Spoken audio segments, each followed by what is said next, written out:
Bon, écoutez, en ce moment, nul doute que l'enjeu en Mauricie, c'est l'habitation dans son sens le plus large. Mais si on ramène un peu, on peut déjà parler d'itinérance, l'itinérance visible, l'itinérance aussi qu'on ne voit pas.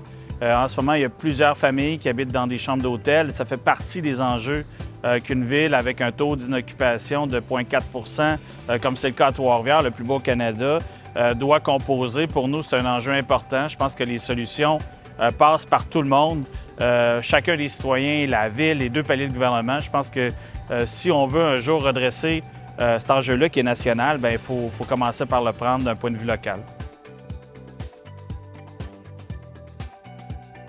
Bien, premièrement, il faut travailler ensemble. Moi, à une époque, lorsque je suis arrivé en 2019, c'était un enjeu qui avait une portée, je vous dirais, presque scientifique, religieuse. On était pour, on était contre, on y croyait pas.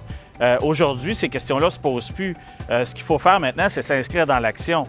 Trois-Rivières, par les différents plans d'action qu'il prend, par les différentes formes qu'il occupe dans la ville, fait en sorte qu'on a déjà un bout de chemin de fait. Évidemment, l'arrivée du compost a marqué le coup. On a vu la population à Trois-Rivières être parmi celles qui a le plus embarqué dans l'utilisation du bac brun. Je pense que notre taux de réussite là-dessus, il est indéniable. Maintenant, on a aussi des participations avec différents fonds qui nous permettent, par exemple, de préserver la canopée, de travailler aussi sur la conservation de tourbières et de milieux humides, comme c'est le cas dans le coin de Redmill. Puis on voit déjà que ça fait des petits avec Saint-Luc-de-Vincennes qui emboîtent le pas. Mais il faut continuer, puis il faut surtout essayer de viser des solutions qui font consensus, que l'ensemble de la population souhaite voir, parce qu'il ne faudrait pas penser que les citoyens ne veulent pas composer avec une ville qui prend soin de son environnement.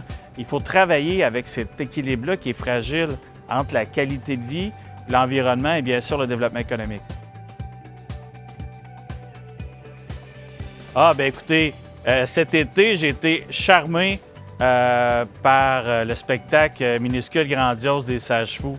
Vraiment, de voir comment ils ont su traiter de façon méta leurs travaux, comment ils ont transposé aussi le respect qu'ils portent à l'ancienne Église anglicane pour en faire un spectacle où, même assis dans la salle, on a l'impression de survoler le lieu, puis toujours dans l'espèce d'imagerie, dans la folie de Jacob Essart et des gens des Sages Fous.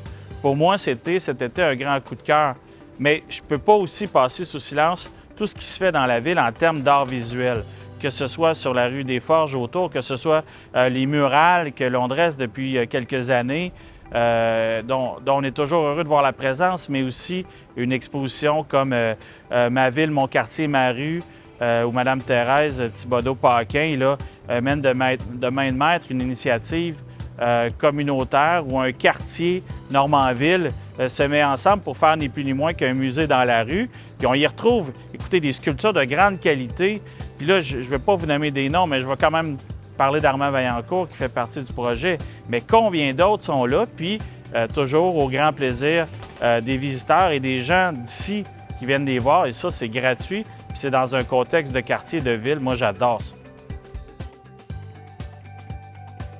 La Gazette est chez nous depuis déjà très longtemps.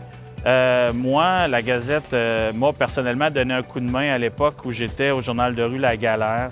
Ils ont contribué aussi à nous mettre en réseau avec notamment la MEC. Des gars comme Jean-Marc Laure, des gars comme Jean-Claude Landry ont aussi aidé les autres médias. Je pense que ça, là-dessus, je leur en suis redevable, mais c'est plus que ça. Je pense que la Gazette doit avoir une présence pour amener un point de vue différent. Souvent, je vous dirais, d'ordre un tant soit peu pédagogique, où on vient resituer les enjeux, où on vient aussi positionner à gauche ce que l'on vit là, au Québec et partout ailleurs au monde. Bien, ce qui distingue la Gazette des autres médias, évidemment, c'est son point de vue. La Gazette s'inscrit clairement dans un discours de gauche. Je pense que ça, c'est nécessaire. Je pense aussi qu'il faut le faire de façon affranchie. La Gazette le fait bien. Je pense que les nombreuses chroniques qu'on y retrouve font en sorte aussi qu'on peut voir des gens de chez nous se positionner comme experts. Puis ça, moi, je trouve ça intéressant de voir que mon voisin au café est aussi un économiste, est aussi quelqu'un qui travaille en management ou en environnement. Bien, je peux annoncer mes couleurs quand je vous dis qu'est-ce que moi je préfère dans la Gazette, mais évidemment, messieurs Gélina, Dumas et tous les autres, bien, pour moi, c'est des gens que j'aime lire. Je ne peux pas vous dire que je suis toujours d'accord avec eux, mais quand même, de voir leur point de vue, pour moi, c'est enrichissant. Bien, je pense que les Mauriciens devraient lire la Gazette pour avoir, encore une fois, une lecture différente de l'actualité. Avoir aussi un son de cloche sur ce qui se passe chez nous, ici, notamment dans les secteurs peut-être moins bien couverts par le reste de l'actualité, par les médias de masse. Je pense entre autres au secteur communautaire.